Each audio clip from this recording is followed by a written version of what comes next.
আজকে basic class করানো হয়েছে। দেখো নেলের অনেকটাই ওরা এগিয়ে গেছে, সবাই খুব সুন্দর করেছে। পরের দিন আরও সুন্দর করে করবে ওরা। তো তোমরাও কমেন্টে জানিও ওদের নেলগুলো কেমন হয়েছে। আর তোমরাও যদি পুজোর আগে নেল শিখতে চাও তাহলে আমাদের সাথে যোগাযোগ করো। খুব সুন্দর হয়েছে। আজকে নেলের ক্লাস করে তোমাদের কেমন লেগেছে বলো, শেয়ার। শিখতে পেরেছো কিছু? কি শিখেছো আজকে? কি কি শিখেছো?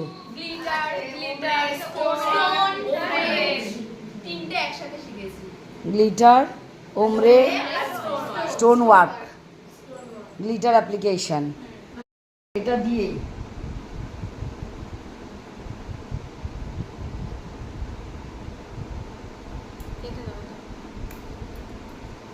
এটা দিয়েই এই যে আসলো, ঠিক এই বসালাম, দিয়ে প্রেস করে দেবো। দেখো দেখেছো? এবার আমরা কি করবো, হোল্ড করে দেবো 60 সেকেন্ডের জন্য। পুরটা রাখতে হবে। পুর যদি তুমি না রাখো তাহলে তো স্টোনটা বসবে না, তাই পুরটা করতে হবে। স্টোন থেকে শুরু করে সব এইভাবেই বসাতে হবে। তুমি যা মন চায় যা ইচ্ছা বসাতে পারো, এইভাবে বসাবে, যা বসাবে এইভাবে বো সব।